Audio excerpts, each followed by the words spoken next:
a little bit more room on this side as well. Secretary Powell, if you just want to take one step over, if y'all just want to slide just a little bit over. Filling on in, we got some space directly behind the podium as well.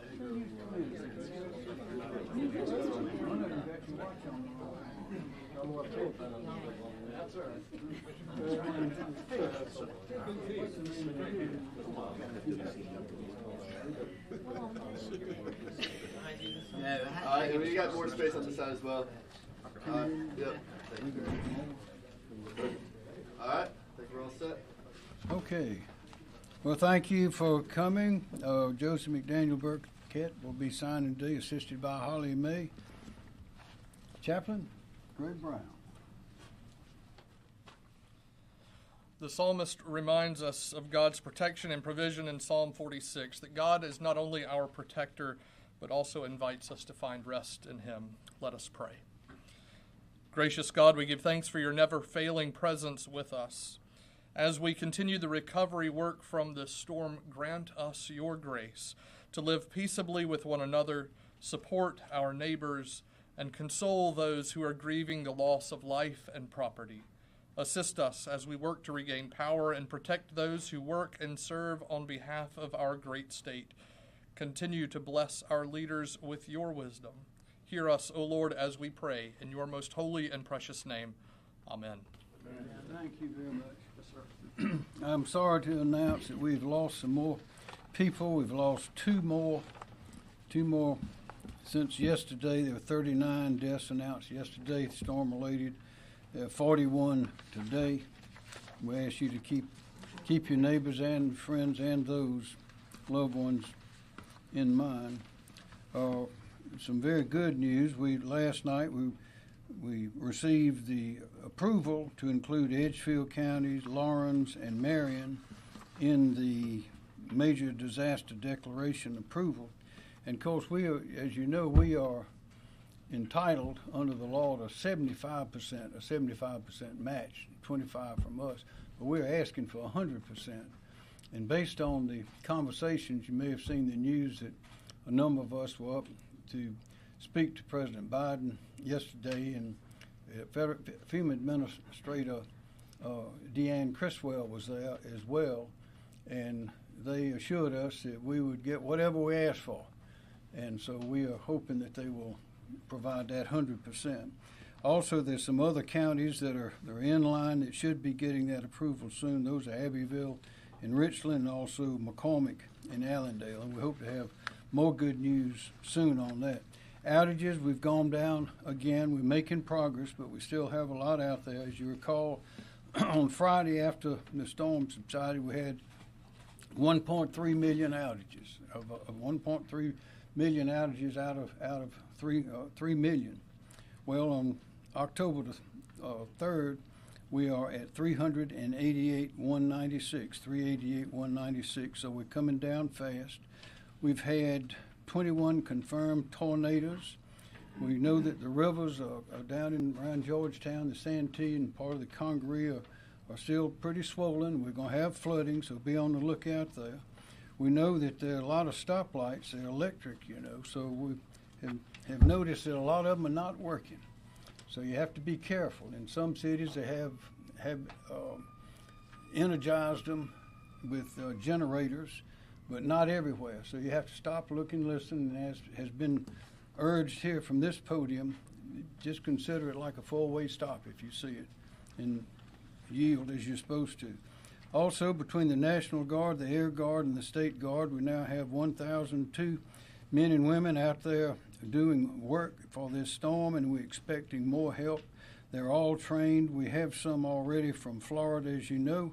We have some from Mississippi. These are guardsmen here from Mississippi. New York is sending some, will be here in days, in Michigan as well.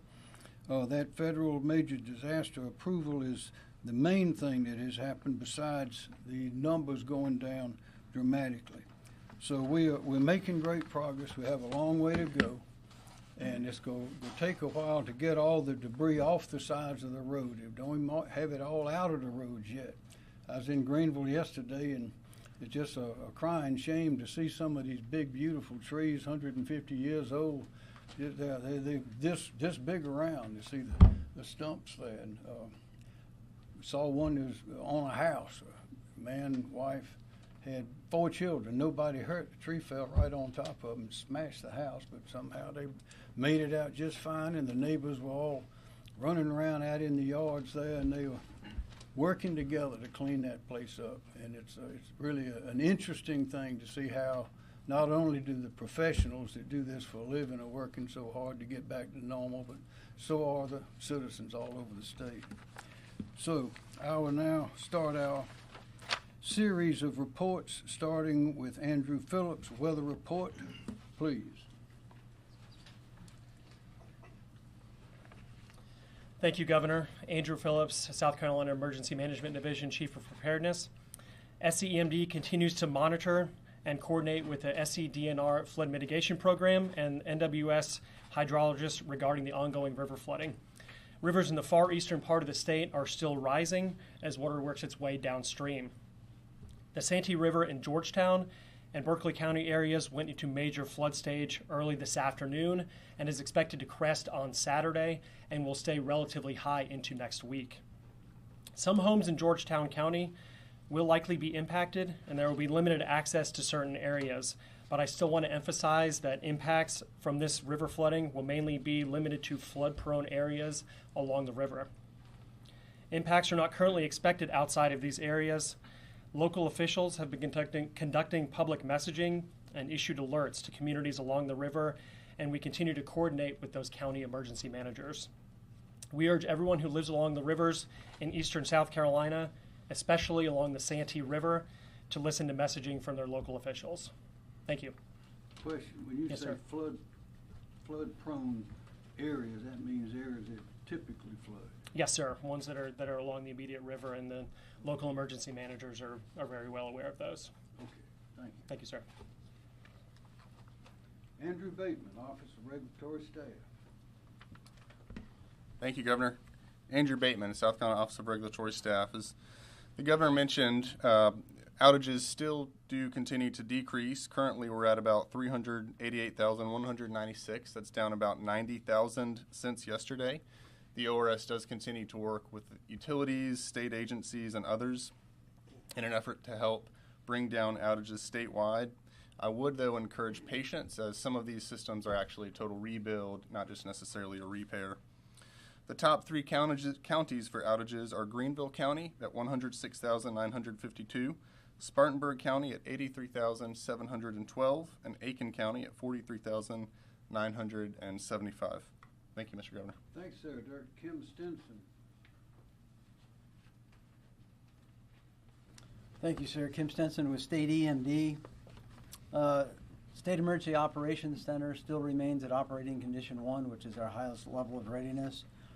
Our top priorities right now are maintaining communications, clearing roadways, power restoration, shelter operations, food and water distribution, and damage assessment. We currently have 10 of our regional personnel deployed to the most impacted counties to assist with local authorities. And we continue to closely coordinate with the county emergency management officials on a nearly constant basis. Right now we've got 19 county emergency operations centers that are currently activated, with 27 counties that are at steady state operations.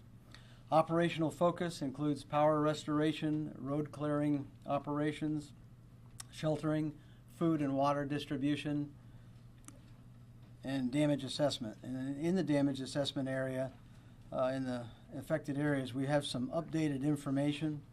On the residential side, we've got 23 counties that are reporting over 3,500 damaged homes, of which 196 are considered destroyed, and over 1,100 are considered with major damage.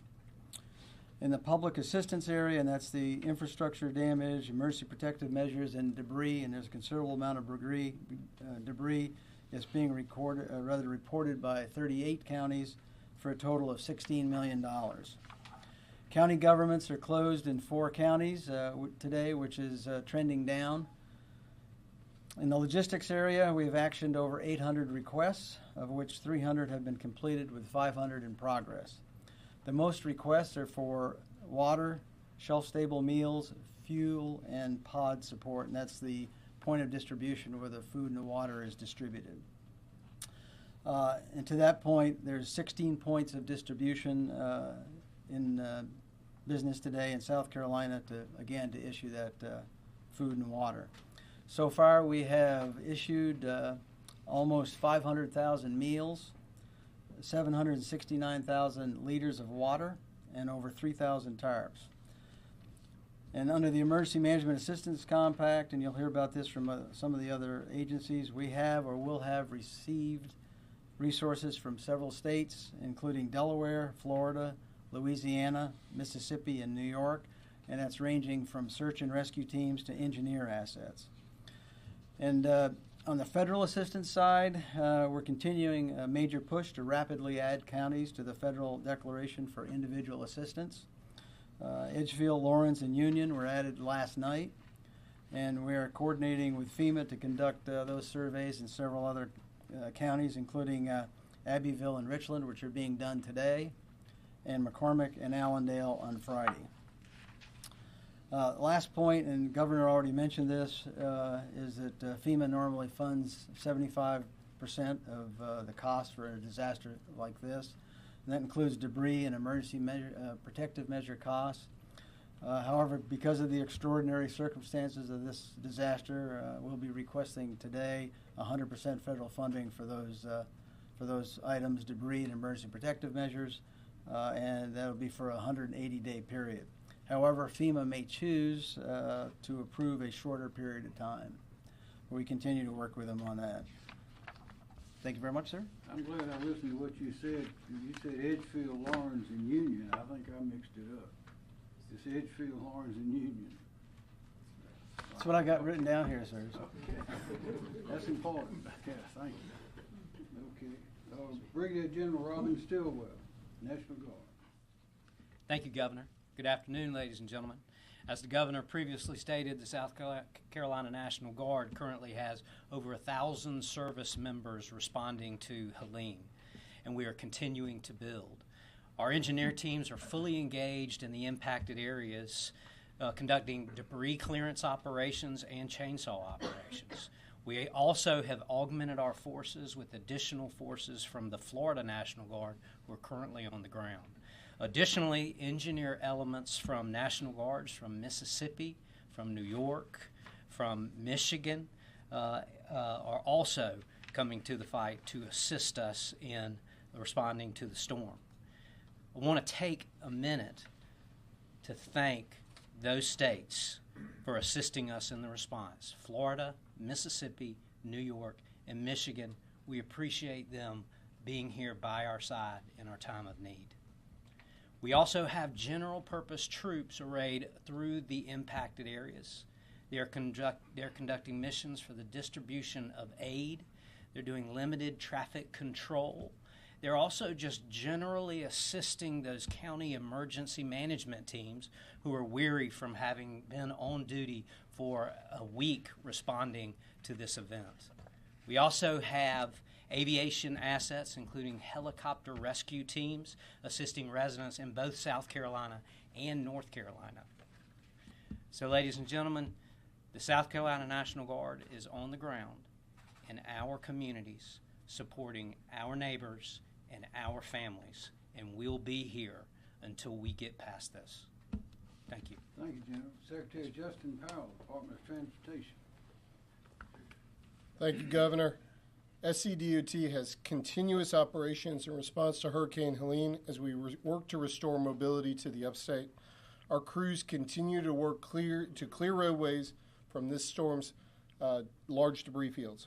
At present, we have 319 routes closed across the state. This is down from the 456 routes announced at the last briefing on Tuesday. Power line entanglements remain the single largest obstacle to reopening roadways.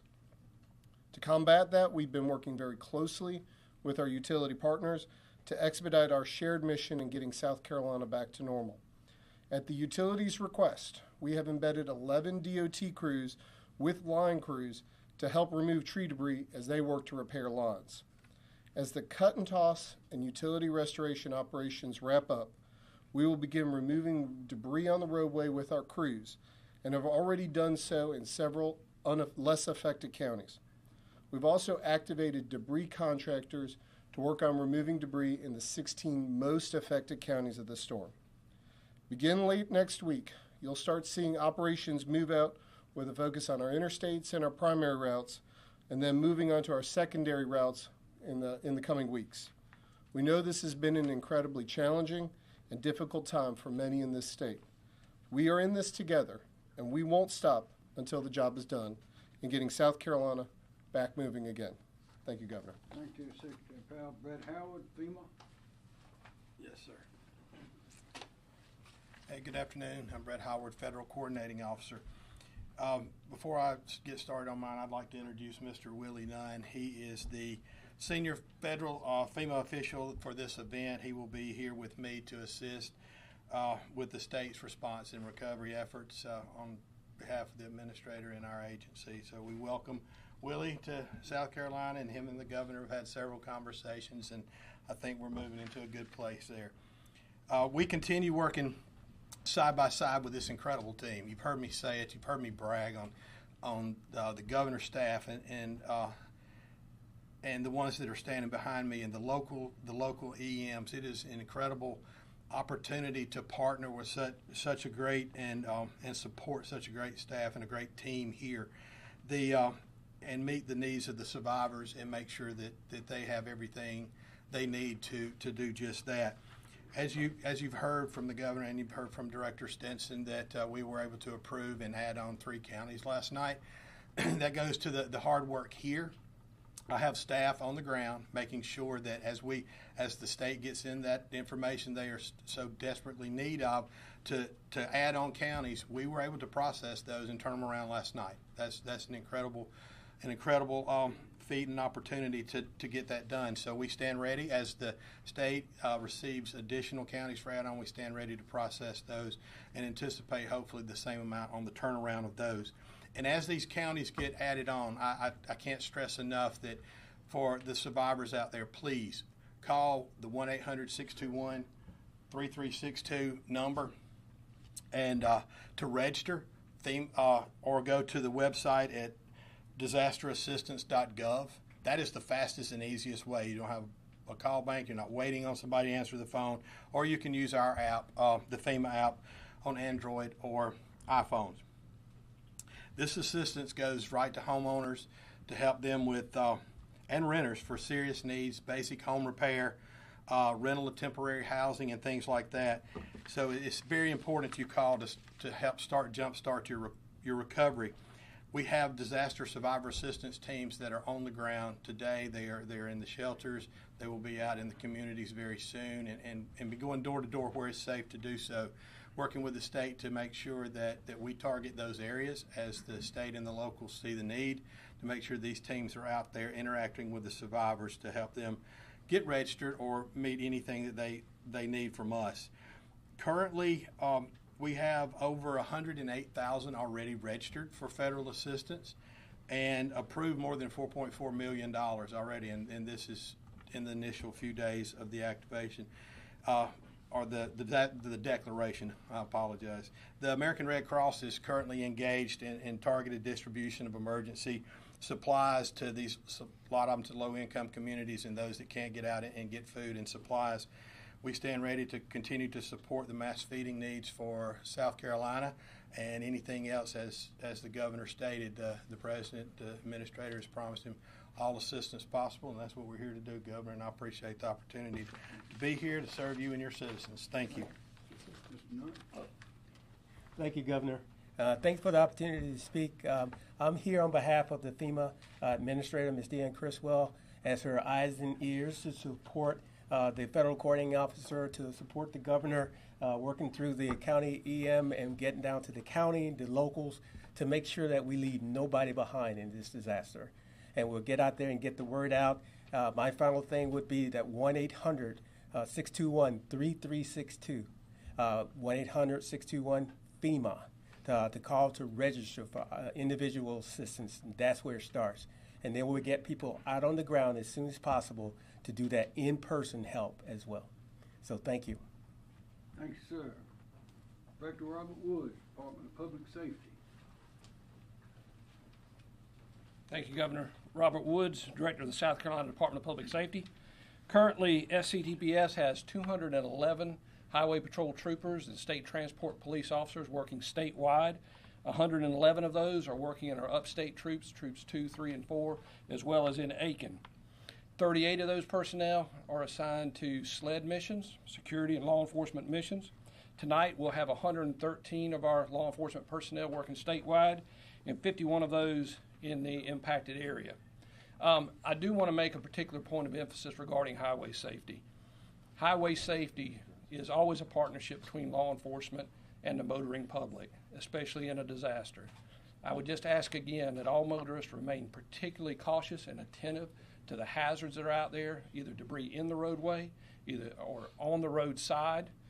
Look out for utility workers, DOT workers, and law enforcement, other emergency personnel that are working along the roadside. Please be particularly attentive to that.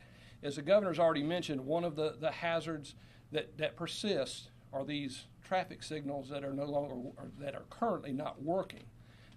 Please look out for those, especially when you're getting into the nighttime hours. All hazards during the nighttime hours, but when you're approaching an intersection that would normally be controlled by a light, by a traffic light, and it's not, treat that like a four-way stop. Come to a complete stop, just like you come to a stop sign, and then yield to the traffic on the right before you proceed. If you have questions as to what that looks like, refer to the DPS Facebook page. There's static diagrams as well as an animated video that'll help you understand what that looks like. Governor, that's all I have. Thank you. Thank you, Mr. Woods.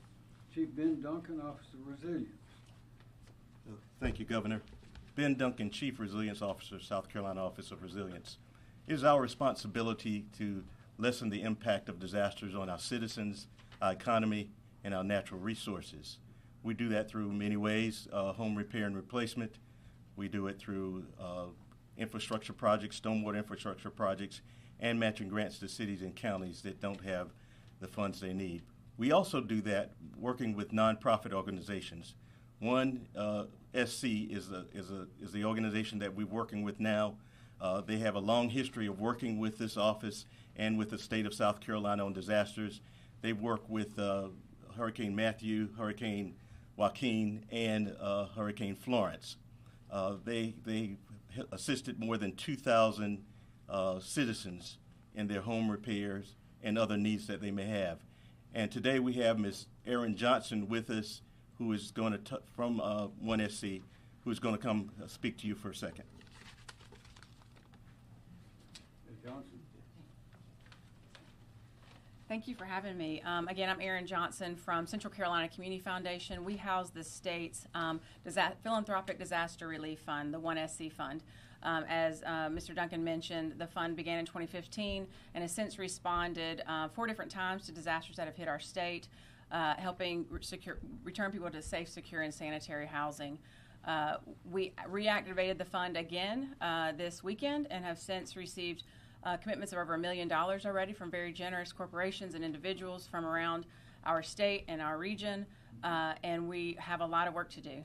We will be making grants to nonprofits who are responding within counties to be able to help our most vulnerable citizens and residents within our state.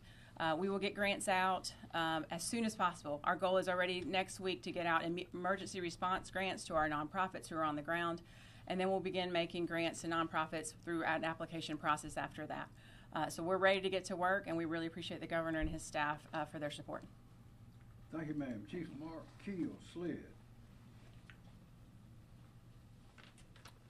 Mark Keel, SLED Chief, ESF 13, SLED, DNR, Triple P, SCDC, and Department of Public Safety have 180 personnel supporting local sheriffs and chiefs around the state with security-related missions in 17 counties and 3 cities.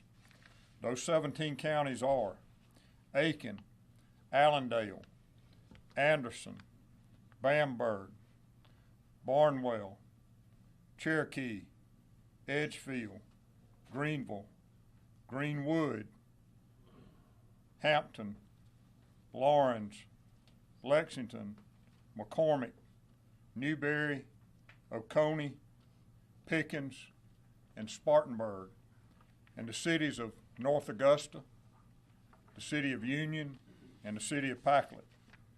SLED's regional captains and myself have been in contact with our sheriffs this morning and are assessing their current anticipated needs for assistance. As sheriffs and chiefs release resources from their jurisdictions, we will either reallocate those or demobilize those personnel for other assignments. This morning, we increased the number of law enforcement personnel assisting the Edgefield County Sheriff's Office with providing a heightened law enforcement presence for line crews working in the area. ESF 13, which is law enforcement, and ESF 12, the Office of Regulatory Staff, are staying in constant communication regarding security for our line crews in those impacted areas. SLED's aviation unit will be conducting damage assessment. We're in Pickens again today. We're continuing to provide security at Bon Secours Arena, food and supply distribution locations. The City of Union will be releasing those personnel from Conway PD tomorrow, and ESF 13 is continuing to receive and staff requests for additional security missions as requested. Completes my report. Thanks, Chief. Commissioner Hugh Weathers, Department of Agriculture. Thank you, Governor. Good afternoon.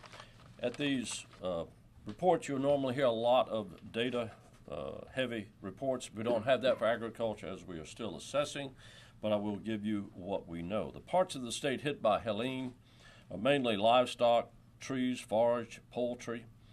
We've had some damage to cotton and pecans as well, pecans in the low country. There are also reports of some produce losses for our fall produce crops. We'll give you one example. One of our state's largest pecan growers in Edgefield County will have a total crop loss, and 70% of their mature orchards are on the ground. Infrastructure is taking a big hit on our farms.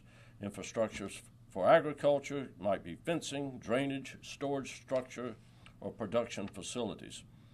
Power outages are now having an impact, and they are straining poultry and livestock operations, dairy farm, feed mills, food manufacturers, and they're all running on backup generators. We're working through our ESFs here at EMD to manage the potential impacts.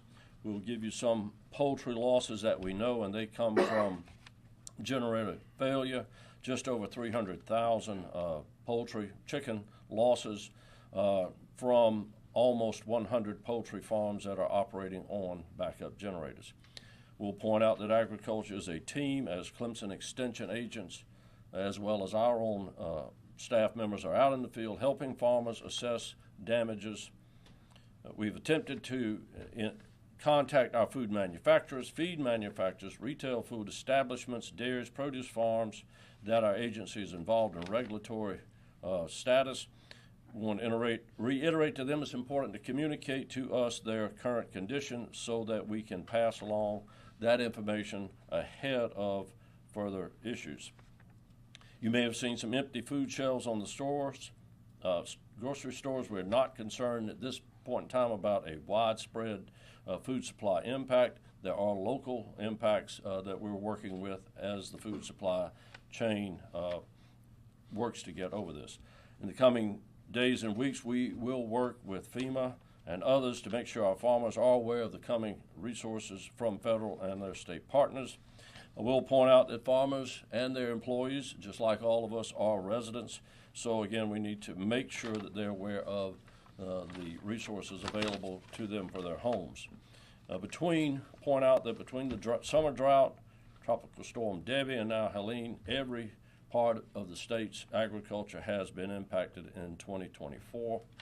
I'll close by saying, as we've seen through so many crises, farmers are resilient. Sometimes resilience has a negative consequences, and it is difficult to get farmers out of the repair mode and get into the resource request mode. So that completes my report, Governor. Thank you. Director Emily Farr. Thank you, sir. Emily Farr, Director of the Department of Labor, Licensing and Regulation. As the state is moving from response to recovery, the State Fire Division continues to staff the state's firefighting and search and rescue efforts, supporting resource requests with urban search and rescue teams and fire department resources through firefighter mobilization. We still have over 150 personnel assigned to missions to support the county's response. Moving into recovery, the labor and licensing divisions of the agency stand ready to support the public as we work to recover from the storm. For property repair, something to keep in mind is to make sure that as you start to look to rebuild and repair your home, take photos before you start the repairs to be able to use for insurance and other reimbursement purposes. Make sure that you hire licensed and insured contractors. Ensure they're state licensed and bonded. You can check those licenses using LLR's licensee lookup at www.llr.sc.gov to verify a contractor's license. If you're not sure if a job requires a license, you can also contact the agency by calling 803-896-4696. Also, our South Carolina OSHA team, our Occupational Safety and Health Administration teams, are on the ground providing free safety supplies and advice on safe work practices to help minimize risk during recovery efforts. They are out there providing personal protective equipment such as safety glasses, gloves, dust masks. They'll be providing information also on education and necessary protective equipment to the general public that may be trying to clean up, as well as employees, employers, and rescue responders. So you will likely see them throughout the area providing that response. And just a note as well, we've mentioned a couple of times, please keep in mind that very important generator and candle safety. Continuing to urge citizens to make sure those generators are not run inside the home or in an attached garage. Keep them at least 20 feet away from windows, doors, etc. to the home. All of this and many other messages are available on the agency's website at llr.sc.gov/emergency. Many other messages there. So thank you, sir. Thank you, ma'am. Director Mike Leach, Department of Social Services. Thank you, Governor. Mike Leach, Department of Social Services. As of 12:15 today, South Carolina currently has 18 total shelters open. 11 of those are general population shelters, and 7 are medical needs shelters. And we have 5 shelters on standby across the state. We're currently serving 248 individuals in the general population shelters, and there are 47 individuals in the medical needs shelters, and we continue to work with Department of Public Health on these operations. We do have over 300 DSS personnel who have worked in these shelters since the beginning. 69 of them have done multiple shifts in this work. So I thank them for their kindness and compassion when working with the citizens over the last week. The Salvation Army is currently producing and distributing food for Aiken and Saluda counties. Operation Barbecue is currently in 1 location in Greenville and 3 locations in Lawrence County. Currently, our partners with the Red Cross are working to distribute FEMA shelf-stable meals for fixed and mobile sites in the following areas, and we thank FEMA for that: Abbeville, Aiken, Edgefield, Greenwood, McCormick, and Saluda. And Red Cross has also set up their feeding operations to produce and distribute food in the following areas: Abbeville, Anderson, Oconee, Pickens, and 4 sites in Saluda. So we have stuff going on, and more is coming as well. And Southern Baptist Disaster Relief has mobilized their feeding teams in Aiken, Cherokee, Edgefield, and Spartanburg. Thank you, Governor. Thanks, sir. Dr. Ed Simmer, Department of Public Health. Good afternoon, everyone. Dr. Ed Simmers, Interim Director, South Carolina Department of Public Health. We continue to monitor the healthcare facilities in our state. All of our hospitals continue to be fully open and operating. We do have a number of nursing homes and assisted living facilities that are still on generator power, although that number decreases every day. We're visiting them regularly, making sure all of the residents in those facilities are fine, and they are. They have food, they have fuel for the generators, and we're also working with ORS and our utilities to make sure we get as many of those back on power as quickly as possible. As was mentioned by Director Leach, our medical needs shelters continue to serve people. Those are still available. If you have medical equipment that needs an electric supply and your power is out, please call us at 1-855-472-3432. We will assess your needs and help you find the right facility to meet the needs that you have. We also have oxygen canisters available because we know a lot of people use medical oxygen and are having trouble getting that. We have already distributed more than 900 oxygen canisters and have more on the way. If you need an oxygen canister, please visit our website at dph.sc.gov, and you'll see a list of counties there because these are being distributed through the counties, and a phone number to call for each of the counties that has oxygen so that you can obtain the oxygen that you need. Also, if you use the WIC benefit, the Women, Infants, and Children Nutritional benefit, and let's say your food was destroyed because of the refrigerator was not having power, or you need benefit, please contact your local health department. Even if the building is closed, our folks are working remotely, and we will work with you to get the benefits you need. And lastly, as we start to look down towards recovery, as been mentioned, we're also thinking about how do we get all of our medical practices, our pharmacies back online, get access to care back to where it was before the storm. We are working very closely because a big part of that is making sure we have the medical supplies that we need. Obviously, we're working with EMS and hospitals. They're using a lot of medical supplies right now as part of the response, as people need help, as people are injured. Also, many of our medical practices and pharmacies have been without power in the impacted areas. And when you're without power, a lot of those medical supplies and medications are damaged by the heat and have to be replaced. We have two issues there. One is a large manufacturer of IV fluids in North Carolina was heavily damaged in the storm. So we are working to make sure that our state has the IV fluids it needs for like our EMS providers and hospitals and others. And also, we're very concerned because many of the medical supplies do come through our ports. With the ports closed due to the strike, we are working to get as many supplies in as we can, but certainly, Governor, the sooner our ports reopen, the faster we'll be able to get our medical care system in the state fully up and running again. And that's my report. One question. You gave Yes, sir. a phone number. Yes, sir. Could you repeat that? Absolutely. The number for medical needs shelters, and this will also give you other information. So, for example, if you have questions about the WIC program, that's 1-855-472-3432. Thank you, Governor. Thanks, sir. Myra Reese, Department of Environmental Services. Thank you, Governor. Good afternoon. Myra Reese, Department of Environmental Services. A few updates this afternoon. We're continuing to perform our post-storm dam assessments as the roads are being cleared and access to some of the more severely impacted properties are. As of this morning, we've assessed the condition of 234 dams. 108 were performed by our staff, and 126 were self-reports from the dam owners. And although we still are not aware of any significant issues with our state-regulated dams, we are noting some will need minor repairs, and we will be expediting those approvals and need for fallen trees to be removed from the dams, and we will be even more resilient in the future. As far as drinking water, we remain in close contact with our drinking water systems in the heavily impacted areas so that we can monitor their status and to check on fuel supply status for those on generator power. Our goal is to minimize risk to the public related to the distribution of public water.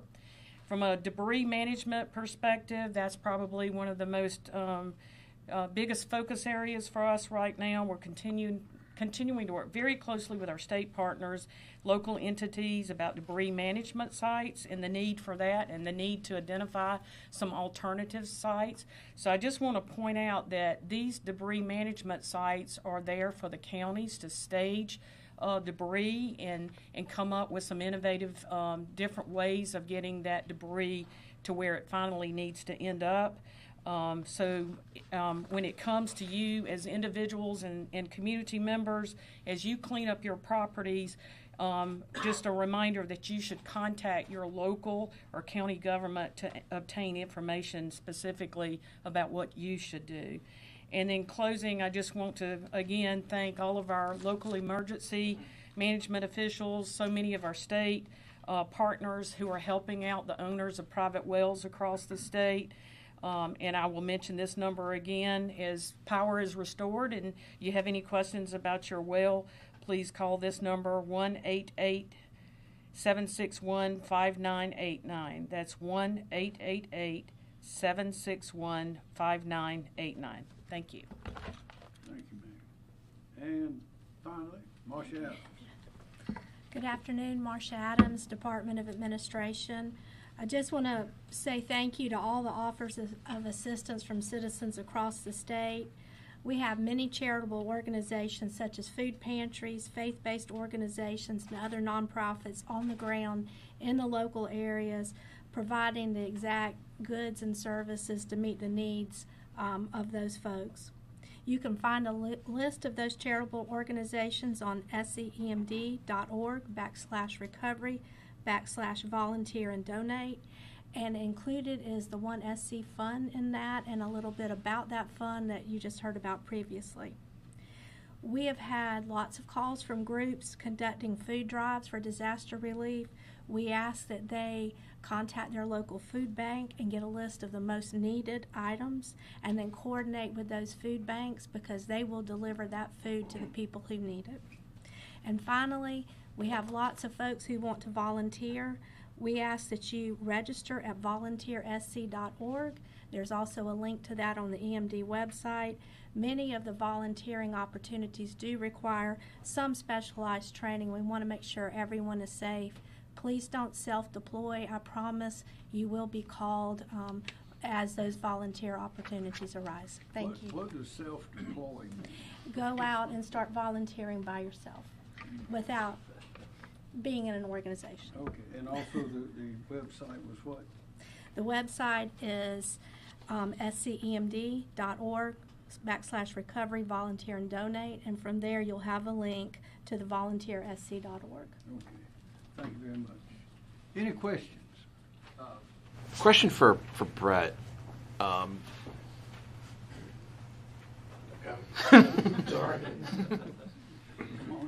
Might as well come on in. Yes, sir. So you mentioned financial assistance through FEMA for homeowners or renters. Is that for people with or without insurance? Or without insurance? Is it just for people without insurance, or is it open to everyone else?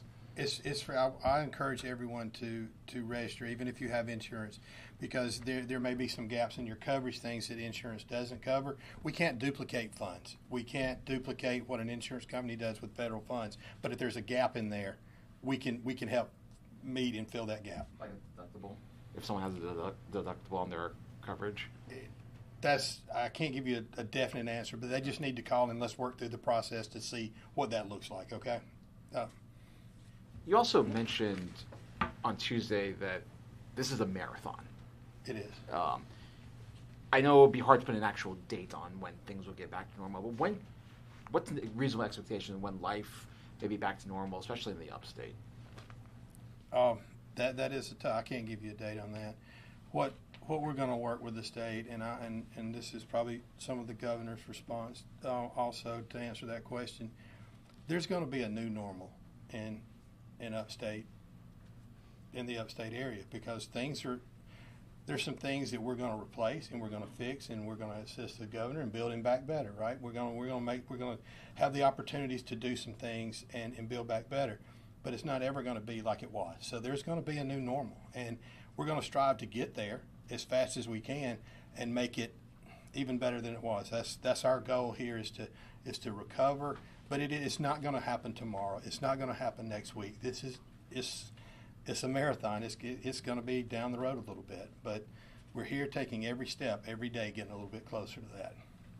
Thank you. Further questions? I know medical supplies were listed, kind of talking about the port strike and everything like that. Governor, yesterday you and Senator Graham kind of implored the president to do more to try and end the port strike. It doesn't appear that that's happened yet. Do you have any comment on that and the ongoing strike? No, but the Taft-Hartley Act provides that if a strike endangers the health or security of the nation, that it can be enjoined by the president. So this strike has just begun, and it's the entire Atlantic and Gulf Coast, all the ports. As you've heard today and before, it has medical implications, but has implications all over our state.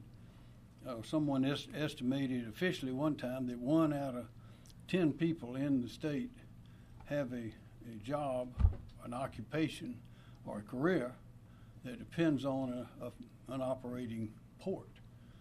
And the estimate of the commerce, the value of the commerce is created is enormous. There's one estimate that each day costs the state about $200 million. I don't know if that's accurate, but that's been stated. But we'd like for it to end right now, because we're already dealing with a natural disaster, and we don't need a man-made disaster at this point. Mr. McKinney. Governor DeSantis today said he's sending Florida National Guardsmen and Florida State Guard to the ports in Florida to try to get things moving as best he can. Is that something you would consider if this strike is prolonged? We'll consider most anything to get it started again. Our port is a little different from the one in Florida because of the ownership of the machinery, the ownership of the property. But the Taft-Hartley Act is the best answer, and that should be done right away, because of the situation that the entire our state, parts of Tennessee, of course, North Carolina, Florida, Georgia, we're in trouble. And a strike, the longer it goes, the danger, the damages go deeper and deeper. Governor, we're seeing some reports on social media of folks panic buying things like toilet paper, which doesn't even come internationally, but nonetheless they're doing that. For folks that may be hearing just bits and pieces of the news, what would you have to say to citizens to kind of ease their fears and encourage them not to panic buy certain items? I would say we've estimated that, first of all, get all your information from official sources. Please don't listen to what they say on social media, because there's always, not always, but usually either anywhere from 1% to 100% wrong. And it's inflammatory, and it gets going around. They say that a liar can run all the way around the world before the truth gets his shoes tied up. So that is just a natural thing. We got enough disasters without scaring people. But the power companies have estimated that the vast majority of power will be back on by sometime tomorrow, if I remember. There'll be some areas that are very hard to get to, and it'll take longer. But they're saying the vast majority, and these figures so far are holding that out. We went from, where did we go to? We started 1.3 on last Friday, and as of today, earlier today, we were at 388,000. So we've gone from 1.3 million to 388,000. And as you've heard, more and more people are coming in from all over the country to help.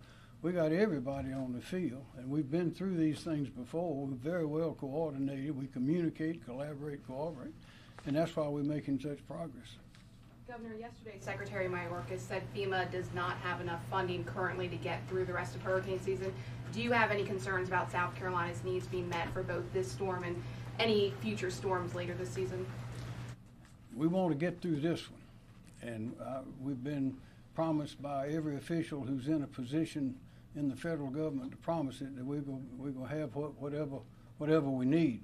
Now, you can't replace broken trees, 150-year-old trees. You can't replace these orchards and pecan groves. You see the pictures of those that make you want to cry. We can't replace these people who have died as a result of this, 41 so far. But we're trying to prevent further deaths. There's no reason for anybody else to die as a result of this storm now, if we're very careful and we work together. But the federal government has a way of finding money. Even if they don't have it, they'll go borrow it from somewhere. But if we just get through this one, hurricane season will be over for long, and we'll be just fine. Aside from the federal money, it's beginning to look like this may be maybe the costliest storm in the state's history. Some of these, our smaller counties, certainly been very hard hit. Can you envision maybe that you and through the General Assembly might have to look at doing some direct aid to local governments after this? Maybe, but also we want to try to create some new sources for aid, particularly for the farmers, for food sources, because there's just a patchwork of things here and there. They're not really a part of FEMA, which moves pretty quickly.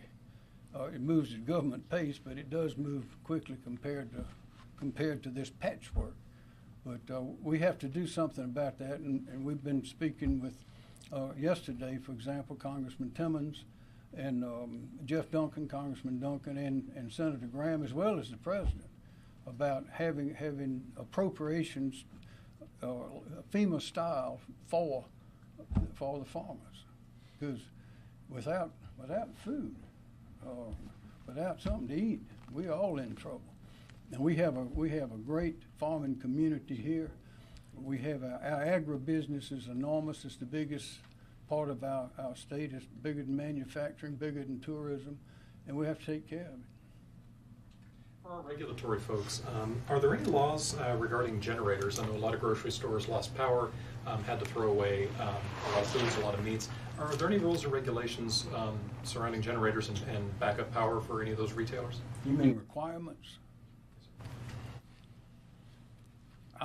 Do you know something? I don't actually. I'm not aware of a state regulation regarding it. It's really the safety message of the fact that when you do purchase the generator, what you do with it within your business or your personal home or anything like that. So. But I know in Florida they have a building ordinance for, I don't know what all buildings it covers, but I know it's filling stations, those kind of things, they have to have a generator for situations like this. Of course, they have hurricanes more than we do. But this ought to be a good incentive for the free market to understand the benefit that it would be on sales and business to be able to say that your station does not close down in storms. So I think the free market is going to add a lot to that. Questions if there are any? Yes, sir. I will note that within our healthcare regulations, hospitals, nursing homes are required to have generator and test them regularly as part of their emergency plan. Anybody else got something? I can add to that. And from an environmental perspective, it's just very large generators that we test for air quality emissions, but nothing to the extent of the generators that are being used for these response efforts. Governor? Yes, sir. Have there been any more conversations on what the state might do to incentivize getting those power lines buried for future storms? Well, we discussed that yesterday when Senator Graham particularly brought the issue up before and discussed that with the president. Yesterday, that would be a good federal project, but they're expensive. But we wouldn't have some of the problems we have now if we had more in certain places. And of course, that would save us a lot of these expenses. But there are a lot of discussions. Every time we have something like this, we learn things that we can do a little bit better. Governor, you tabletop these coastal storms. Do you need to maybe start tabletopping and simulating storms that come from the Gulf? Maybe change things up a little bit? We might start simulating those that come from the moon if this keeps happening. We always contemplate that. Of course, Hurricane Hugo went way through, went through Columbia, went through Charlotte, knocked down all the big trees in Charlotte. The place looked like a war zone up there. But this just reminds us of how unpredictable they are, and we never do. The experts, and they have different groups. One of them is at the University of Colorado, I think, and this is all they do is predict hurricanes, and nobody ever gets it right. Sometimes they say they're coming at us and they go somewhere else, and that's good. Sometimes they say they're not coming at us and they do come at us. So we learn something every time, but we know one thing we know is nature's not going to go away, and the better prepared we are, the better we can get all our people alert and aware of the danger, and then the better we can respond, which I think our team has been remarked by others is extraordinary in the way that we respond, the way we prepare, the way we respond, the way we work together in the job that we do. Any more questions? Thank you. Thank you very much.